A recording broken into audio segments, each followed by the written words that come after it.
नमस्कार। बिहार लोक सेवा आयोग द्वारा आयोजित इस विशेष पॉडकास्ट में आप सभी का स्वागत है और मैं हूं सिमरन। एकीकृत 70वीं संयुक्त प्रतियोगिता परीक्षा का परीक्षाफल दिनांक 20 जून 2026 को आयोग द्वारा प्रकाशित कर दिया गया था, जिसमें कुल 2027 अभ्यर्थियों ने सफलता प्राप्त की। सफल अभ्यर्थियों में बड़ी संख्या ऐसे अभ्यर्थियों की भी है जिन्होंने आर्थिक चुनौतियों, ग्रामीण परिवेश और सीमित संसाधनों के बावजूद सफलता हासिल की। इस दौरान सोशल मीडिया के विभिन्न प्लेटफॉर्म्स पर कई ऐसे विश्लेषक और कथित शिक्षकों द्वारा परीक्षा फल का लगातार विश्लेषण भी किया जा रहा था और अभ्यर्थियों को भ्रमित एवं गुमराह करने का भी प्रयास किया गया। सोशल मीडिया पर चल रहे ऐसे तमाम मुद्दे और कुछ महत्वपूर्ण सवालों पर चर्चा करने के लिए आज हमारे साथ मौजूद हैं भारतीय प्रशासनिक सेवा के वरिष्ठ पदाधिकारी एवं बिहार लोक सेवा आयोग के परीक्षा नियंत्रक श्री राजेश कुमार सिंह जी। सर, आपका बहुत बहुत स्वागत है। सर, परीक्षा फल आयोग द्वारा जब प्रकाशित किया गया उसके उपरांत देखा गया कि सोशल मीडिया पर कई कथित शिक्षकों और विश्लेषकों द्वारा परीक्षा फल का विश्लेषण किया जा रहा है और उस दौरान एक जो मुद्दा बहुत ज़्यादा देखने को मिला वो था English medium versus Hindi medium का। सर, बहुत सारे अभ्यर्थियों का सर ऐसा मानना था कि इंग्लिश मीडियम के अभ्यर्थियों को हिंदी मीडियम के अभ्यर्थियों की तुलना में आयोग में अधिक अवसर मिलते हैं। तो सर, इस पे आप क्या कहना चाहेंगे सर?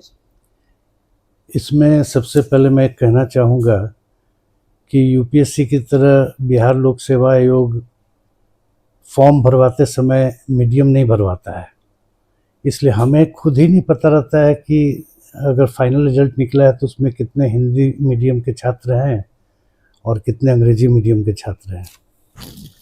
जो कोई भी ऐसा आंकड़ा प्रस्तुत कर रहा है केवल भ्रमित करने के लिए प्रस्तुत कर रहा है। जो डेटा हमारे पास नहीं है वो किसी शिक्षक या किसी छात्र के पास कैसे हो सकता है। आयोग कोई फॉर्म में ऐसा प्रावधान ही नहीं रखा है कि इंग्लिश हिंदी मीडियम भरा जाए। जिसको जिसमें सुविधा है अपना परीक्षा देता है। ये केवल भ्रांति फैलाने की कोशिश की जाती है। ऐसा कुछ नहीं है कि हिंदी मीडियम के लोग ज़्यादा आए, अंग्रेजी मीडियम के लोग कम आए। ये तो ब्लाइंड असेसमेंट होता है, कॉपी जांच होती है, उसमें जिसको जैसा मार्क्स मिलता है उस हिसाब से आता है। सर, सोशल मीडिया पर मैंने ये भी देखा कि अभ्यर्थियों का डिमांड था कि कितने जो अंतिम परीक्षा फल है उसमें कितने अभ्यर्थी जो हैं विभिन्न माध्यम से जो हैं सफल हुए हैं। तो क्या आयोग के पास कोई ऐसा डेटा है जिससे पता चल सके कि इंग्लिश मीडियम के कितने अभ्यर्थी सफल हुए हैं और हिंदी मीडियम के कितने अभ्यर्थी सफल हुए हैं? ऐसा कोई डेटा हमारे पास नहीं है। जैसा कि मैंने आपको बताया, ये डेटा तभी आ सकता है जब फॉर्म भरते समय हम इंग्लिश या हिंदी मीडियम भरवा लें अभ्यर्थी से। और दूसरा एक ही तरीका है कि 70वीं में 20,000 लोग अपीयर हुए थे, तो 20,000 लोगों की कॉपी चेक करके आप मीडियम देखिए, तो ये कोई आंकड़ा पाने का तरीका नहीं है। हमारे पास ऐसा कोई आंकड़ा नहीं है। सर, एक सवाल और है कि सोशल मीडिया पर ऐसा भ्रम फैलाया गया कि आयोग द्वारा यह निर्देश दिया गया है कि ईसी के पेपर में 70% से ऊपर किसी को भी मार्क्स नहीं दिया जाना है। तो सर, इस बात में कितनी सच्चाई है? ये सब केवल वही भ्रम फैलाने की बातें हैं। आयोग से ऐसा कोई सीलिंग नहीं लगाया गया कि इससे ऊपर मार्क्स नहीं दिया जाना है। 70% से ऊपर और 30% से कम मार्क्स देने पर वह प्रश्न हेड एग्जामिनर के लॉगिन में स्वतः चला जाता है। एग्जामिनर द्वारा 30% से कम या 70% से ऊपर मार्क्स दिया गया, वो हेड एग्जामिनर के लॉगिन में चला जाता है। हेड एग्जामिनर केवल इतना जांचते हैं कि जो मार्क्स दिया गया, जो अंक प्रदान किए गए, वो सही है। इसके अलावा आयोग की तरफ से कोई बाध्यकारी ये परिस्थिति नहीं दी गई है या कोई सीलिंग नहीं लगाई गई है कि 70% से ऊपर मार्क्स नहीं दिया जाना। बिल्कुल देते हैं लोग। कई लोगों को 75% मार्क्स आए हैं एसए में, या जिसमें सबसे ज़्यादा आरोप लगता है कि एसए में किसी माध्यम में कम मार्किंग की गई, किसी माध्यम में ज़्यादा मार्किंग की गई। ये सब बिल्कुल गलत बात है। तो सर, क्या यह अफवाह जो सोशल मीडिया पर चल रहा है कि हिंदी माध्यम के कंपेयर में जो इंग्लिश माध्यम के बच्चे थे उनको अधिक मार्क्स दिए गए हैं इस 70वीं की परीक्षा में, तो सर इस पे क्या स्टैंड है आयोग देखिए, का? हमारे पास एक ही डेटा इस संबंध में मिल सकता है। जैसे अभी 71वीं मुख्य परीक्षा की कॉपियों की जांच चल रही है। तो 11,000 लगभग कैंडिडेट है, उसमें 5596 कैंडिडेट हिंदी माध्यम के हैं और 5400 कुछ कैंडिडेट हैं जो अंग्रेजी माध्यम के हैं। ये कोडिंग के समय हम लोग देख लेते हैं कितने इंग्लिश माध्यम की कॉपी है, कितने हिंदी माध्यम की है, इसलिए ताकि उस अनुपात में हिंदी या अंग्रेजी के शिक्षकों को बुलाया जा सके। इसके अलावा हमारे पास कोई डेटा नहीं होता है। ये सब बिल्कुल भ्रम फैलाने की बातें हैं, ऐसे कोई बात नहीं है। सर, इस बार जो परीक्षा फल प्रकाशित किया गया है आयोग के द्वारा, तो सर उस परीक्षा फल पर यह भी दावा किया जा रहा है कि बड़ी संख्या में जो अभ्यर्थियों का चयन हुआ है, जिन अभ्यर्थियों का, उसमें बाहर के या अन्य राज्यों के अभ्यर्थियों की संख्या बहुत ज़्यादा है। तो सर इसके बारे में मैं जानना चाहूँगी कि क्या सर इसमें अन्य राज्यों को अधिक महत्व दिया गया है? हमारे यहाँ देखिए, कॉपी जांच हो या इंटरव्यू हो, दोनों बिल्कुल ब्लाइंड असेसमेंट होता है। इंटरव्यू में जैसे कैंडिडेट खड़ा होता है इंटरव्यू बोर्ड के समक्ष, केवल उसका कोड और वो ग्रेजुएट है कि मास्टर डिग्री लिए हुए, इतना पता होता है इंटरव्यू बोर्ड को। इसके अलावा उसके बारे में कुछ भी नहीं पता होता है कि उसका नाम क्या है, पिता का नाम क्या है, किस जिला का रहने वाला है, किस कैटेगरी का, कुछ नहीं पता होता है। और हमारा इंस्ट्रक्शन होता है इंटरव्यू बोर्ड के सभी मेंबर्स को कि इन सब बातों को पूछने से परहेज करें। ज़्यादा से ज़्यादा ये पूछ सकते हैं कि किस सब्जेक्ट में ग्रेजुएट है या MA MSc किए हुए हैं, ताकि उससे संबंधित क्वेश्चन पूछा जा सके। ये बिल्कुल ब्लाइंड असेसमेंट होता है। कॉपी की भी उसी बात है। मुख्य परीक्षा की कॉपी क्वेश्चन वाइज जांच होती है। अभी मैं उसका प्रोसेस बताऊंगा, तो उसमें कहीं कोई गुंजाइश नहीं है कि आप किसी को फेवर कीजिए, किसी को डिसफेवर कीजिए। ये सब बिल्कुल भ्रांति फैलाने की बात है। सर और हाँ, एक चीज़ और मैं कहना चाहूँगा, रही बात कि बाहर के लोग और बिहार के लोग, 829 जो जनरल कैटेगरी के कैंडिडेट सफल हुए हैं अनरिजर्व, उसमें 333 बिहार के बाहर के हैं। तो इसमें तो कुछ किया नहीं जा सकता। हमें तो ये भी नहीं पता होती कि इसकी कॉपी या इंटरव्यू बोर्ड में जो आ रहा है वो बिहार का रहने वाला कि बाहर का। रिजल्ट के समय हमको पता चलता है। तो ये आंकड़े तो, हाँ, एक चीज़ अब हम लोगों ने किया था, प्रथम 100 जो सफल अभ्यर्थी हैं उसको हम लोगों ने देखा था कि कितने बिहार के बाहर के हैं, कितने बिहार के हैं। तो 69 कैंडिडेट बिहार के थे और 31 कैंडिडेट बिहार के बाहर के थे। ये डेटा एक हम लोगों ने निकलवाया था। सर, इस बार बहुत से अभ्यर्थियों की यह भी शिकायत रही है कि सामान्य अंक आने के बाद भी, मतलब सेम कट मार्क्स दो अभ्यर्थियों को प्राप्त हुआ, या फिर कुछ अभ्यर्थी जो है सेम मार्क्स लाए हैं, तो सर उसके बावजूद उनका चयन जो है नहीं हो पाया। तो सर इसके लिए क्या? हाँ, सही है। ऐसे बहुत से कैंडिडेट होते हैं जिन्हें समान रूप से टोटल अंक प्राप्त होते हैं। तो उसमें तरीका क्या है कि अगर एक ही सीट बची और 2-3 कैंडिडेट हैं जिनको समान अंक है, तो उसमें तरीका ये है कि पहले रिटन के टोटल मार्क्स में जिसको ज़्यादा है उसको लिया जाता है। अगर रिटन के सभी कैंडिडेट जो 2-3 हैं सबको रिटन में बराबर मार्क्स है, रिटन का मतलब है GS1 GS2 और ऐसे मिलाकर, तो वो भी अगर समान अंक है तब देखा जाता है कि ऐसे में किसको ज़्यादा मार्क्स है। वो भी अगर संयोग से समान अंक हो गया तो डेट ऑफ बर्थ देखा जाता है, जिसमें अधिक उम्र वाले को प्रेफर किया जाता है। यही आयोग का तरीका है और आज से ये हर एग्जाम में फॉलो होता है। तो कई लोग को एक और मैं बात बता दूं, पीटी या मेन में अंतिम जो कट ऑफ मार्क्स किसी कैटेगरी का है उस पर जितने कैंडिडेट होते हैं उसको हम लोग ले लेते हैं। जैसे मुझे याद है 70वीं के मुख्य परीक्षा में 445 जो जनरल कैटेगरी का कट ऑफ गया था, अनरिजर्व कैटेगरी का, तो 445 अंक पर 26 स्टूडेंट थे। मैंने गिना था, 26 स्टूडेंट थे। तो मुख्य परीक्षा और पीटी में क्या होता है कि 26 को हम लोग ले लेते हैं। उसमें चूँकि सीट का लिमिटेशन होता नहीं है, लेकिन फाइनल रिजल्ट में सीट का लिमिटेशन होता है, इसलिए हम पहले देखते हैं कि एग्रीगेट मार्क्स किसका ज़्यादा है। वो अगर समान है तो फिर देखते हैं एसए में किसको ज़्यादा है, एसए भी अगर समान है तो डेट ऑफ बर्थ देखते हैं। यही तरीका है। सर, ऑन स्क्रीन मार्किंग प्रक्रिया क्या है और इसको अपनाने से क्या फ़ायदे हैं सर? ऑन स्क्रीन इवैल्यूएशन की प्रक्रिया पिछले 3-4 सालों से आयोग में अपनाई जा रही है। ऑन स्क्रीन प्रक्रिया अपनाने से कॉपी की जांच जल्दी हो जाती है और पैरवी या इस तरह की किसी चीज़ की गुंजाइश बिल्कुल ज़ीरो हो जाती है। ऑन स्क्रीन इवैल्यूएशन में पहले हम लोग क्या करते हैं कि सभी कॉपियों का रोल नंबर और नाम हटा करके कोडिंग कर देते हैं। डबली कोडेड रहता है कॉपी, उसके बाद उसकी स्कैनिंग की जाती है। पिछले मुख्य परीक्षा जिसकी अभी कॉपी जांच चल रही है उसमें 24 लाख पेजेस की स्कैनिंग हुई है, सब मिलाकर 11,000 स्टूडेंट हैं, लगभग 24 लाख पेज की स्कैनिंग हुई है। 70वीं में ये 32 लाख का आंकड़ा, 32 लाख से भी ज़्यादा का आंकड़ा था। तो स्कैनिंग के बाद हम लोग परीक्षकों को बाहर से भी बुलाते हैं और बिहार के भी परीक्षक रहते हैं। हर एक परीक्षक को अपने कंप्यूटर स्क्रीन पर सिर्फ एक क्वेश्चन दिखता है, पूरी कॉपी नहीं दिखती है, और ये भी रैंडमली असाइन किया जाता है। और एक प्रश्न में हम लोग कम से कम 4 परीक्षकों को लगाते हैं। हिस्ट्री या स्टैट वगैरह ऐसे सब्जेक्ट हैं जिसमें 6-7 भी लगाते हैं। एसए में तो हिंदी एसए में 14 परीक्षकों को लगाया गया था, इंग्लिश एसए में भी करीब 8 परीक्षकों को इस बार लगाया गया। तो कोई परीक्षक जैसे हिस्ट्री है, हिस्ट्री में 3 क्वेश्चन है। हिस्ट्री के 2 नंबर क्वेश्चन में सपोज हमने 6 परीक्षक को लगाया है, तो 11,000 स्टूडेंट अभी मुख्य परीक्षा दिए हैं। 11,000 में किसका क्वेश्चन हिस्ट्री का 2 नंबर किस एग्जामिनर के पास जाएगा, ये बिल्कुल कंप्यूटर द्वारा रैंडम निर्धारित होता है। परीक्षक को जैसे इंटरव्यू बोर्ड का मैंने बताया कि रैंडम असेसमेंट करना होता है, पर्सनालिटी टेस्ट करना होता है, उसी तरह बिल्कुल रैंडम उनके सामने क्वेश्चन है और उसका आंसर है, उसकी जांच उन्हें करनी होती।